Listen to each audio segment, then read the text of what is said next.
Welcome to the Three Martini Lunch. Grab a stool next to Greg Columbus of Radio America and Jim Garrity of National Review. Three Martinis coming up. We have made it to Friday once again. Congratulations. Your stool is ready for you. We have good, bad, and crazy martinis for conservatives today. But Jim, we just had a moment before we started recording today that I think it's worth sharing with our listeners today. And that's that, each day we print out our stories. We print out the ads that we're going to do as part of the podcast. And as you went through your printer options today, you noticed something that I noticed too earlier in the week, and we're not really sure why it's there. What did you discover? Yeah, for the longest time, my printer program would give me the option of, do you want to print the entire document or a custom range? And because a lot of the ads we get are a little more than one page, and I don't want to waste paper, I just, cut off that last line, print out the first page. But somewhere along the line, the little machines that run the updates and all the people who decided this menu was not enough. We needed more options. We needed better options. So now I can print all the pages in a particular document. I can print the even numbered pages in a particular document. I can print the odd numbered pages in a particular document. Or I can set a custom range, which is what I have to go to say, just print out the first page. Now, Greg, what I'm trying to figure out here is, who are the people who need only the even numbered pages or the odd numbered pages of a particular document? Who's out there saying, look, the sales report is really important, but I just want pages 1, 3, 5, and 7. Nobody needs 2, 4, and 6. I guess maybe if it's like you're empty on a blank page. I don't know. I'm trying to. Clearly, it's common enough that they felt the need to run an update to add this to the menu. But I cannot get my head around what circumstances you have a big document, but I only need the odd numbered pages or the even numbered pages. It's kind of like cable news. You only need the left side or the right side. You don't need both. You don't need all opinions coming in. So just the odds or just the evens. So the lunacy continues. All right, let's get to our good martini now. And the Biden administration looks like they're on the verge, Jim, of yanking another nominee. This time it's David Chipman, the president's choice to be head of the Bureau of Alcohol, Tobacco, Firearms, and Explosives. I always forget about the explosives part. It's because, ATF, right? So anyway, looks like he's probably not going to get to 50. This is CNN. President Biden's pick of David Chipman to head the ATF is nearing collapse, with members of the Senate Democratic Caucus withholding support and the chamber unlikely to hold a vote to advance the nomination before the August recess. Publicly, the White House and Senate Democratic leaders are not giving up on the nomination, but privately, the assessment is far grimmer. Should that be more grim? Anyway, at best, it appears Chipman's nomination may be forced to be punted past the August recess, which makes the prospects for his confirmation even less likely.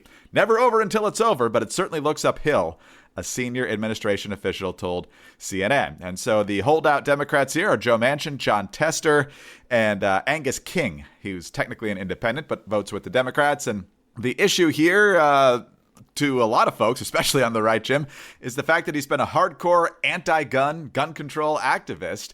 And so he's absolutely the wrong choice for this role. But what do you make of even a few Democrats saying, I don't think this is the right guy? Well, I think this kind of illustrates a hard lesson for the Democrats, and maybe at some point in the future, there'll be an equivalent hard lesson for the Republicans. You can elect a Democrat in a red state. You can elect a Republican in a blue state, but sooner or later, those folks are going to reflect their constituencies, and they're not going to go along with the party the way you want. And let's face it, there are a whole bunch of issues. Angus King does not show up in this podcast very often as one of our favorite Democrats and independents. You see me making air quotes as I say that. That by not a large percentage of the time, I don't have it directly in front of me, Angus King is voting with the Democratic Party. But guns might be one of those issues where up in Maine, he just does not want to run afoul of them.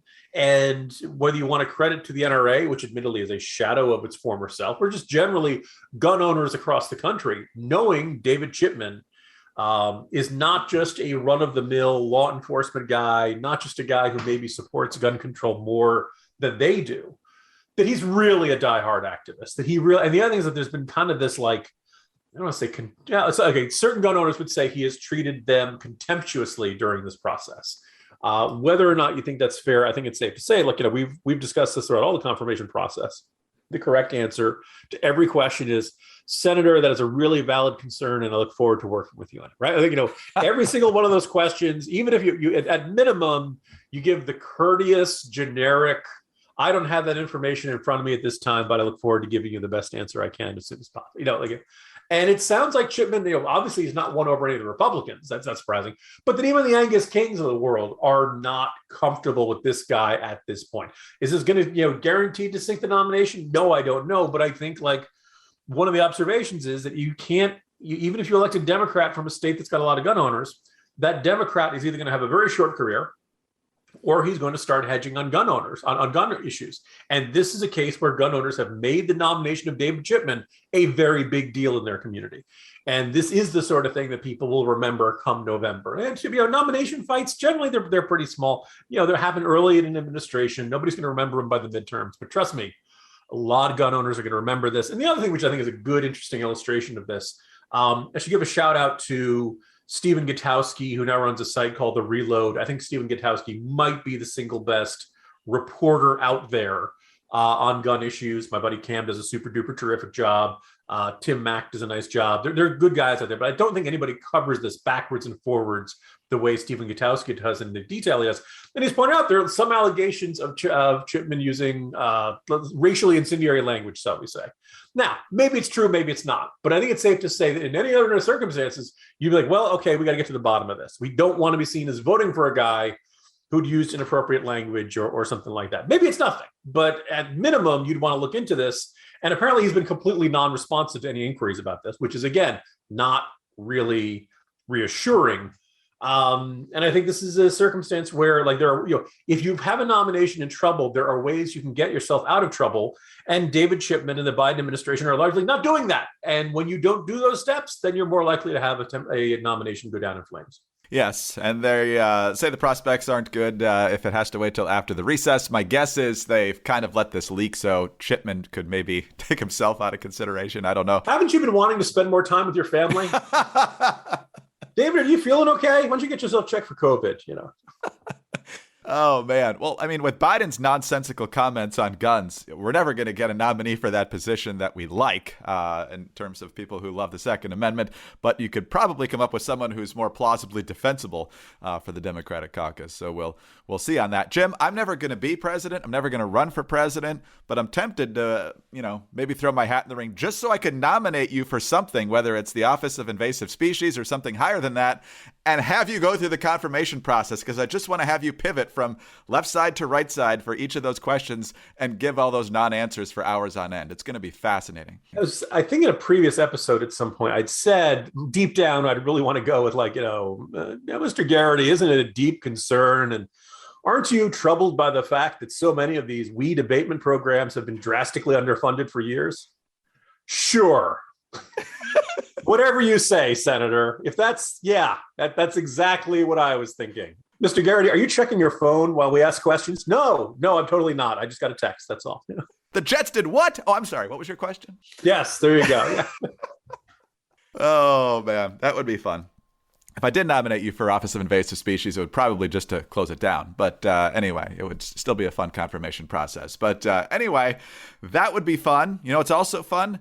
Cooking, and cooking well, and especially if you've got the right tools to do it. If you've ever wondered how your favorite restaurant consistently makes such delicious food, the short answer is they have access to all the great kitchen tools. And with Made In's professional quality cookware and kitchenware, anyone's capable of making restaurant quality food right at home. Made In produces professional quality cookware and knives for those who love to cook. They source the finest materials and partner with renowned craftsmen to make premium kitchen tools available directly to you without the markup. Made In products are made to last, and they offer a lifetime guarantee. Their cookware distributes heat evenly and can easily go from the stovetop to the oven. And their knives are carefully and fully forged, perfectly balanced, and they stay sharp. They have 32,000 five-star reviews, actually more than that, and their products are used by some of the world's best chefs at Michelin-starred restaurants all around the world. Made In is better cookware for better meals. Yeah, I was able to get the stainless steel pan from Made In, and they talk about how stainless steel has better heat, more even heat. I'm like, really? Can you really tell the difference? I actually can tell the difference. It's amazing. And so very happy with the pan. And right now, Made In is offering our listeners 15% off your first order with promo code MARTINI. This is the best discount available anywhere online for Made In products. So don't miss it. Go to madeincookware.com/martini and use the promo code martini for 15% off your first order. That's madeincookware.com/martini and use the promo code martini. All right, Jim, let's move to our bad martini now. And once again, the government is trying to tinker with the economy, trying to change standards and such to make us make different purchasing decisions. This is all part of the climate agenda, and Reuters has the story from what Biden was doing yesterday on the South Lawn. President Biden took a step toward his goal of slashing greenhouse gas emissions on Thursday with an executive order aimed at making half of all new vehicles sold in 2030 electric. A move made with backing from the biggest U.S. automakers. The administration also proposed new vehicle emission standards that would cut pollution through 2026, starting with a 10% stringency increase in the 2023 model year. The actions are all part of Biden's broader climate plan. And so apparently it's critical that they pass the infrastructure bill to get the research and funding for all that done here. Jim, obviously the 2030 goal is not hard and fast. There's nothing binding about it. But the fact that they're constantly changing fuel standards, which means you have to make cars and trucks lighter to achieve those fuel standards, which is a safety issue. But basically, they're trying to force people to buy electric vehicles. And so far, the track record on electric vehicles has been really lousy. And so people just may not want to buy them. If they're such a great product, put them out there, let people decide if they want them, and let the market decide. But apparently, we can't do that. Yeah, and if you're, by the way, I've thought about purchasing a new car. I've looked at it. I even looked at the electricity one, the electric models. And so people go, who could afford those things? They're really expensive. Well, I got some good news and I have some bad news. The good news is they do have some somewhat less expensive electric vehicles. The 2020 Mini Cooper SE Signature has a manufacturer's suggested retail price of $30,000, which is more than a whole bunch of other ones, but you'd be like, okay, that's pretty good. Completely, compared to Teslas and things like that. The problem is, apparently it's not that great a vehicle. Motor Trend did the review and they said, look, it's a tiny two-door, just 110 miles of range. Make sure you check that before you forget a big road trip across the country or to visit Aunt Edna or something. It says it has a rough ride, excessive wind and road noise, and the fast charging ability isn't that fast, taking 40 minutes to restore 80% of its range on a DC fast charge. Meaning, don't play out. Like if you're only going to tool around a city and you never need to drive any further, then maybe that makes sense for you. But again, you're still paying $30,000. Let's say you're like, okay, I don't want the cheapest one, but give me something a little bit, a little nicer. All right, so the 2021 Chevy Volt, it's better, but that's $37,000 manufacturer's recommended retail price. So again, that's inevitably the people who are buying electric vehicles are those who are on the wealthier side of the car buying market. If they want to do it, fine. You and I are very pro freedom on all that sense. Greg, now this market has been somewhat skewed by the fact that for quite a few years now, the federal government has said that if you buy an electric vehicle, we will give you a $7,500 tax credit. That's not just a deduction of what you're paying. That's like money back to you, right? Now, obviously, people who are making, $200,000 a year or more, the kind of people who are buying these Teslas, look, their tax bill is much bigger than $7,500, but they like that, right? Now, if you're buying a non-electric vehicle, the government gives you nothing. So what you end up having is people who make less and who pay in taxes are effectively paying for this rebate that is given to people who are wealthy enough to buy the Teslas and all that kind of stuff. And look, if you want to buy a Tesla, that's fine. I just don't want to have to, metaphorically be paying for any part of it by giving it, the form of this tax credit. And that's what we have here. Now, it's worth noting the Tesla one ran out because they basically covered it on the first, I want to say 200,000 of all electric vehicles that any company sold. General Motors hit that threshold. Tesla hit that threshold. And Mary Barra of GM and a whole bunch of others want to make that tax credit permanent. But all in all, this is one of those things, like if you want to buy an electric vehicle, go right ahead. If you don't want to buy an electric vehicle, go right ahead. Don't make one group of taxpayers pay for it another because you've decided that much, because you inevitably end up giving tax credits to some of the wealthiest Americans. Yeah, no, that's exactly right. It's playing favorites again. And speaking of playing favorites, you mentioned Tesla a lot in there. Tesla, Elon Musk, not invited to the White House yesterday. Jen Psaki was asked, according to the Reuters story, whether Musk was not invited because Tesla is not a union shop. And her response was, I'll let you draw your own conclusion.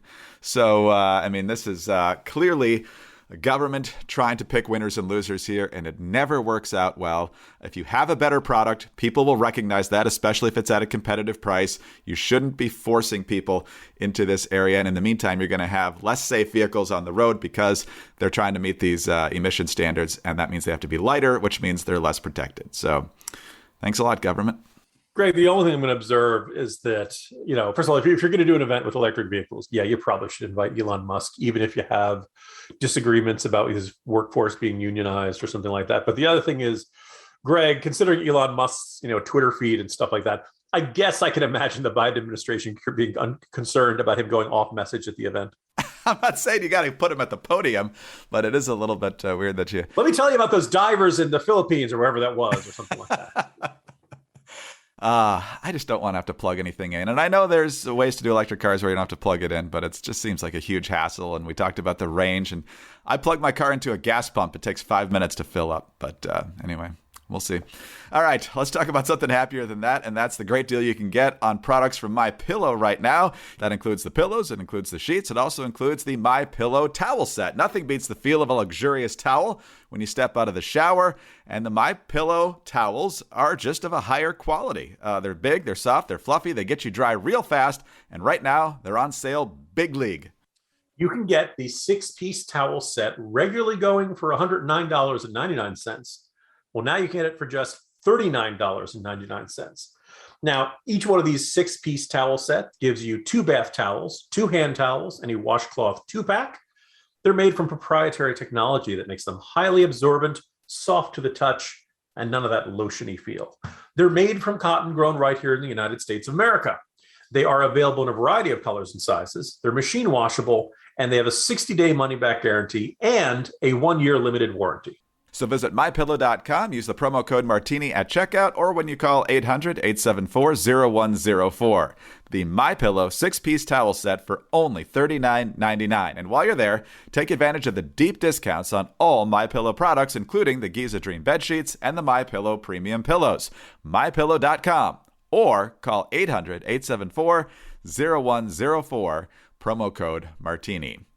All right, Jim, on to our crazy martini now, and it's going to sound a little bit like yesterday's crazy martini in part. Yesterday we talked about Cori Bush and her needing security, but we got to defund the police. But we also mentioned how the squad, after succeeding and convincing Joe Biden through the CDC to reinstate the eviction moratorium, also wants to extend the moratorium on people having to pay their student loans. Well, they're not done there. Rashida Tlaib, squad member, of course, from Michigan, has decided that she wants legislation that would let people who fail to pay their water, electricity, or broadband bills off the hook. From Fox News.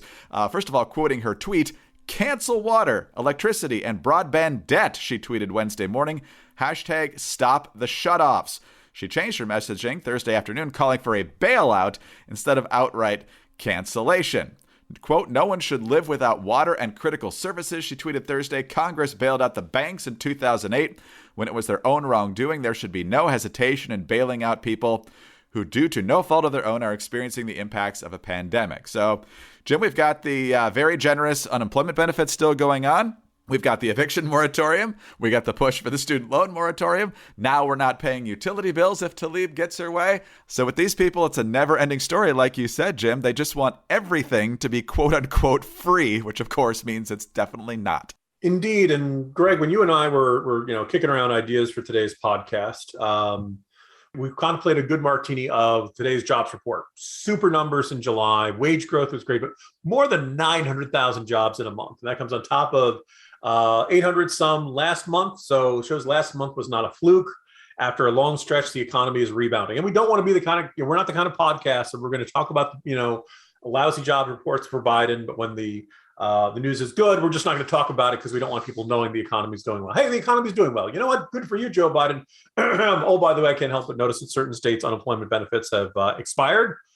So maybe this is reflecting some people getting off the sidelines and getting back into the workforce. But all right, fine. Maybe, It is a good indicator in an administration that could use some good news right now. Okay, fine, great. I do think, though, that if we're now creating 800,000 to 900,000 jobs a month and wages are going up and stuff, are we really? We're certainly not in recession anymore. In fact, this is one of the shortest recessions of all time. The economy has started creating jobs like after 2 months or 2 or 3 months at the absolute worst point of the pandemic. But by and large, okay, if people are hiring great, why do we still need economic aid programs that kicked in March and April and May of 2020? It's a different economy now. It's a different environment. It's okay to expect people to start paying their rent. It is unreasonable to expect people to keep constantly having taxpayer money shoveled in their direction because the circumstances that made it acceptable at one point are not what's going on now. What's going on now is an economy that appears to be thriving in a lot of ways. So it's reasonable to expect people, okay, we expect you to go out and get a job, and you have to pay your own rent, and you have to pay your own heating bills. The American taxpayer is not Uncle Sugar, who will be around and will take care of all of your expenses. And it's kind of ridiculous to see the squad right after getting this and this, I'm going to say constitutionally dubious, but I really should be saying just constitutionally invalid extension of the eviction moratorium. And then on top of that, they're now saying they're not satisfied. Give them an inch, they'll take a mile. Now they want to say, okay, it's time to get taxpayers to cover people's, heating and energy costs. What would actually be help with that, Greg, is if we made energy less expensive. That would be good. That has not happened over the past 6.5 months, and there's a reason for that too. But we're happy to see the job numbers. But boy, you said it when you said give them an inch, they'll try to take a mile. I mean, there's nothing, it appears, that they don't want the government, meaning taxpayers, obviously, to cover here. It's like they want you to just sit around at your house forever, and they'll cover everything. I'm not sure what kind of a life that is, but that apparently is what they want. Anyway, happy Friday, Jim. I was going to say, we needed Friday today. This is, Wasn't August supposed to be a slow news month? Used to be. They talked about the August recess. Why are they still here? Go. It's like Ferris Bueller. It just means they go from saying stupid things in Washington, saying stupid things all across the country. We spread it out. Oh, anyway, hope they're out of town soon. Hopefully this weekend, I think. But we'll see. Jim, have a good weekend. See you Monday. See you Monday, Greg. Jim Garrity, National Review. I'm Greg Corombos, Radio America. Thanks for being with us today. Please subscribe to the 3 Martini Lunch podcast if you don't already. Tell your friends about us as well. Very grateful for your 5-star ratings and your kind reviews. Get us on those home devices. All you have to say is play 3 Martini Lunch podcast. Follow us on Twitter. He's at Jim Garrity. I'm at Dateline_DC. Have a great Friday and have a great weekend. And we'll see you Monday on the 3 Martini Lunch.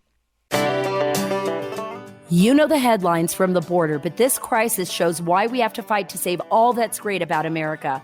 I'm Sarah Carter. On the latest Sarah Carter Show, I'll discuss why I love America so much, why it's far more fragile than we realize, and how we can make it stronger than ever. I hope you'll join me. Subscribe to the Sarah Carter Show at Apple, Spotify, or wherever you get your podcasts.